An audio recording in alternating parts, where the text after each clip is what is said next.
I hope you guys have your fans blowing because it's about to get hot. You see this thing right here? This little gadget, it measures your core body temperature and lets you know if you're overheating or not. And today, I'm gonna let you know if it's worth the, depending on the time you buy it, $250 price tag.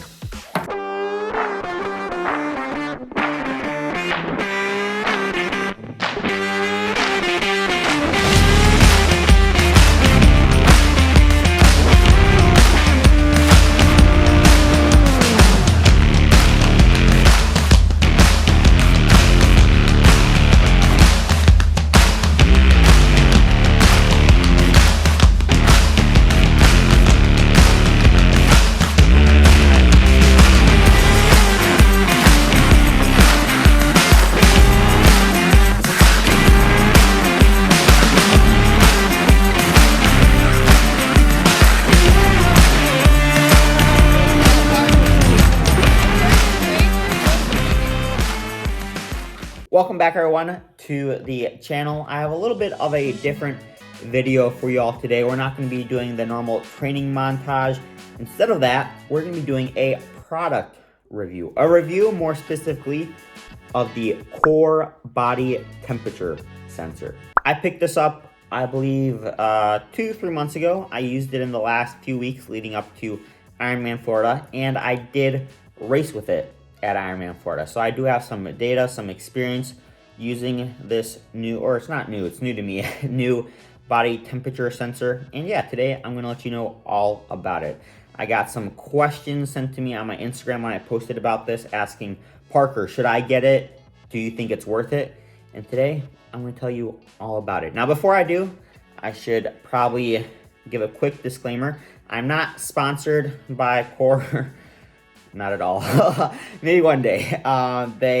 I paid for this with my own money. I got it on the feed.com. If after this video you want to pick one up for yourself, I will have a link to the feed in the description box below. That is an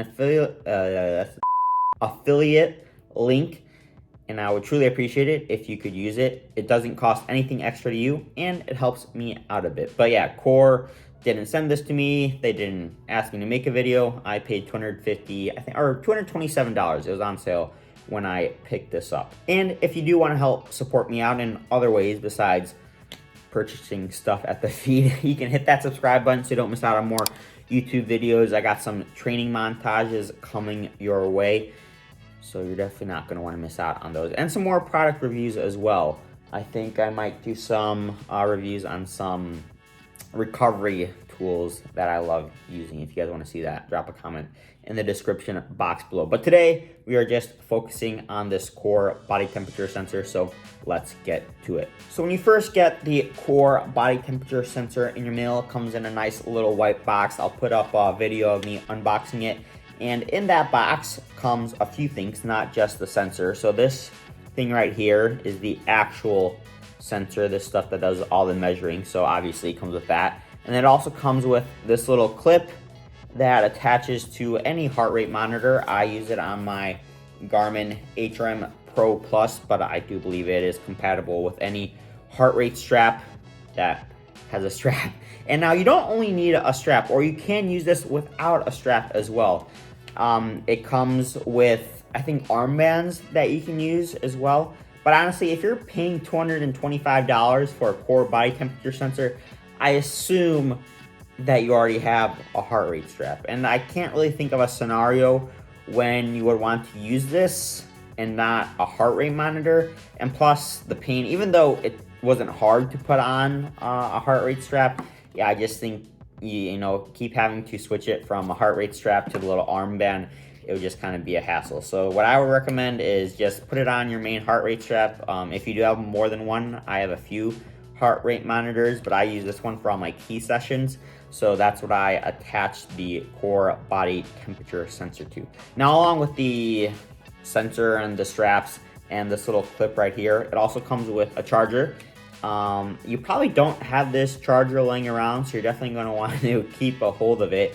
It's a little, yeah, I mean, I'll show you a video of what it looks like, but it's pretty easy to tell if it's charging or not. You know, a little green light pops up, And now the part that you're all probably wondering, Parker, how do I see my core body temperature sensor, or not sensor, my core body temperature? Well, to see it, you don't have to pair it with a watch. There actually is an application that you can download, and you can download that, and then it connects Bluetooth, I believe, to your phone, and then you can see your core body temperature, your skin temperature, and heart rate if it's paired to a heart rate strap. But the way I usually use it is I pair it with my Garmin. I believe it's compatible with almost all Garmin watches.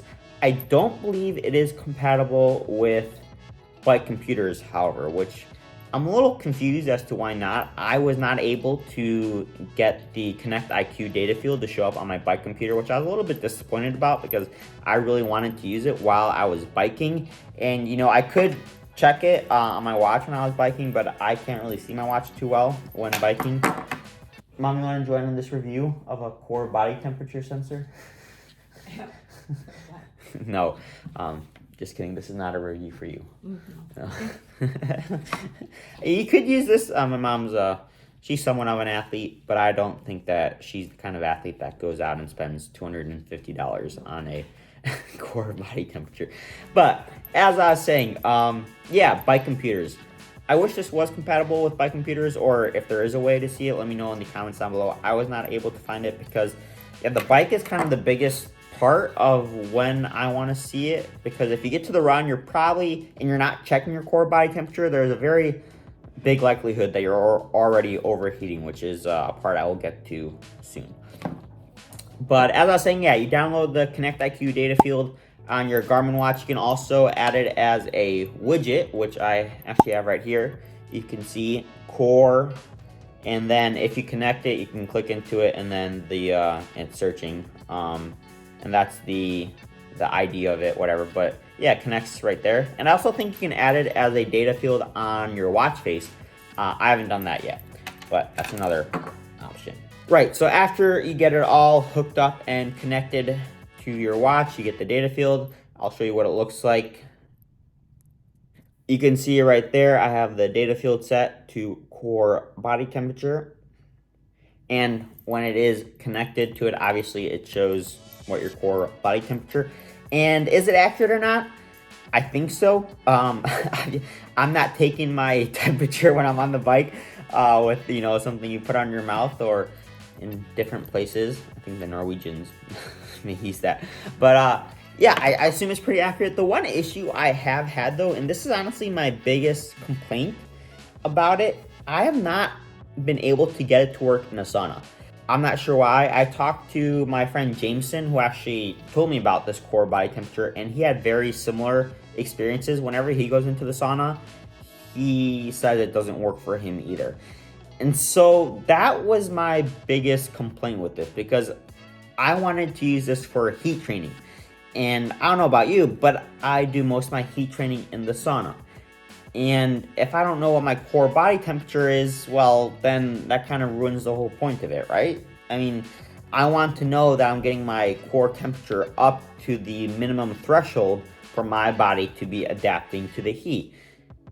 And that's what I was going to use this for. But yeah, it wasn't able to work. So I'm not sure if there's some type of software fix that Core can do. Yeah, Core, if you're watching this, then really try to get this to work in the sauna, because that would make it much more of a valuable tool than it currently is, at least for me personally. That being said, however, I still have been able to use this on rides and runs. And so I'll put a video up of it now, but I was doing a relatively easy ride, I think like 185 watts, and I had the core body temperature sensor connected. I had some sweats on, and my core temperature was a lot higher than it normally is when I'm doing like a hard workout. I got the fans blowing and I'm not wearing any extra layers. So currently doing easy ride on Zwift, 185 watts, wearing a sweatshirt, or not sweatshirt, long sleeve, and a t-shirt. No fans, well, they're on, but I got them pointed away from me. Heart rate's like it was 135 until I started talking. 144 or so right now. And as you guys can see, I'll put a picture up, screenshot of the core. It's been slowly rising. Although if you'll take a look at the battery icon, it says it's dead.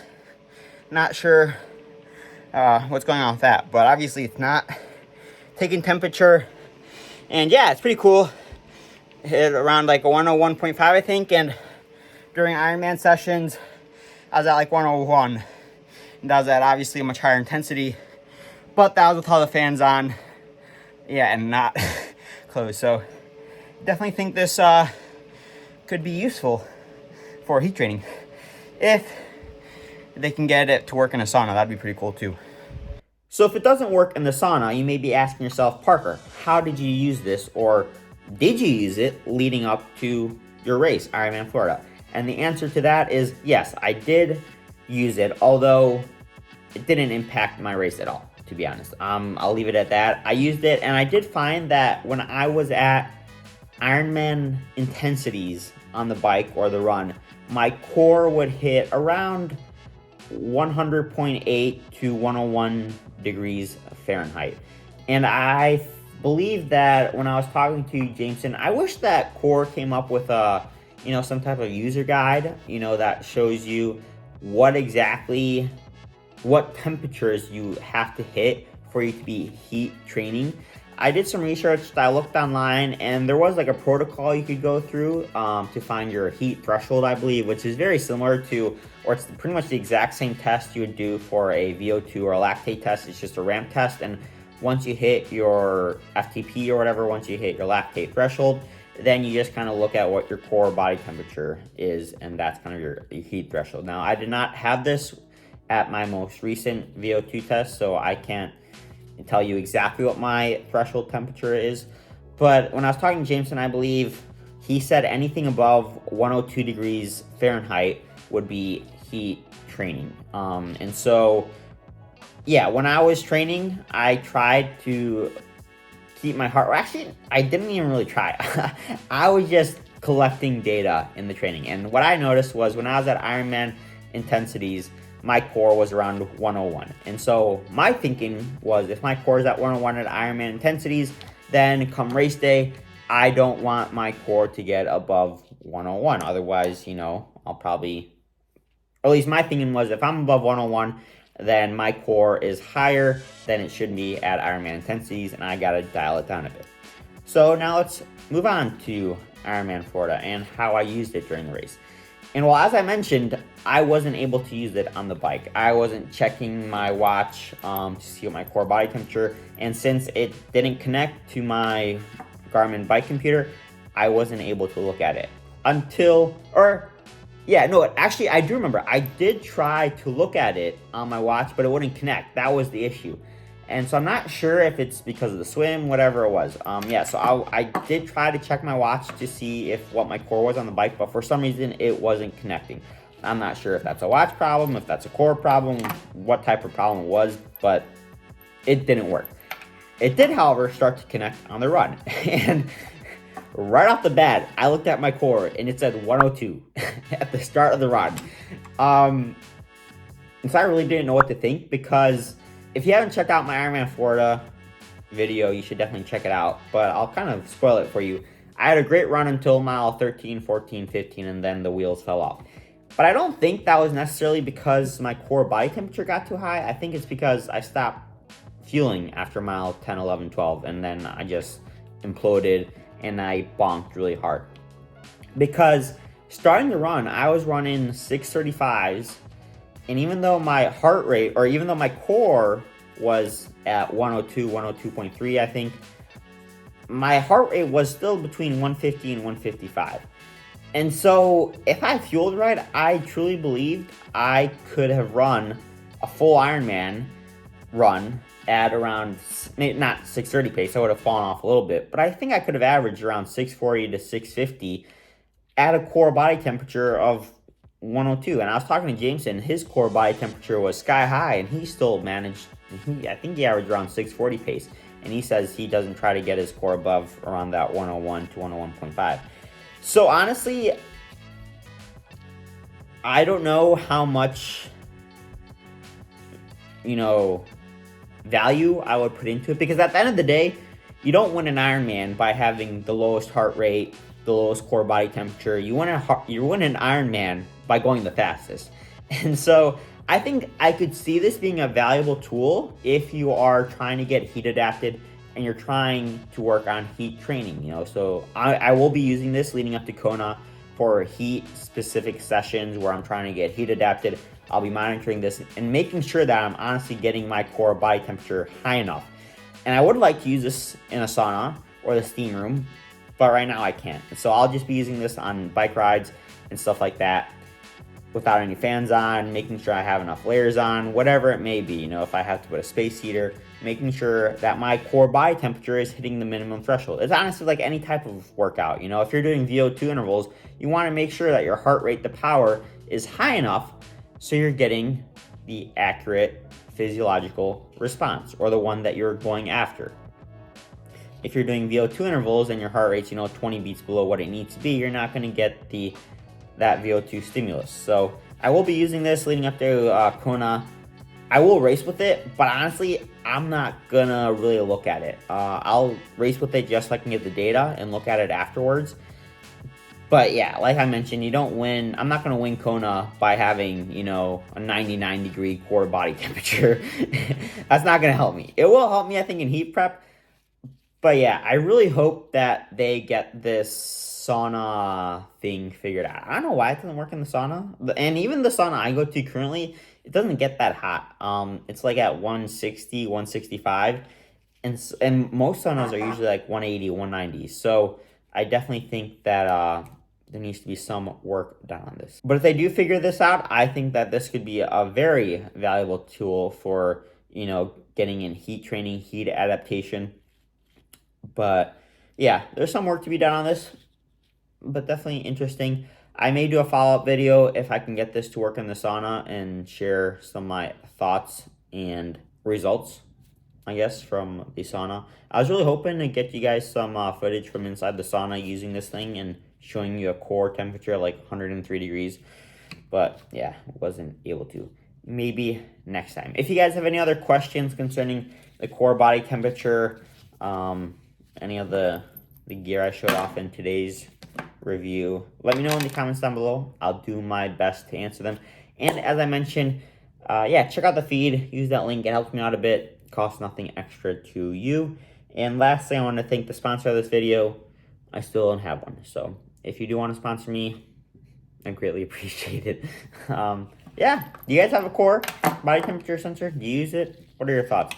Let me know in the comments down below, and we'll catch you in the next one.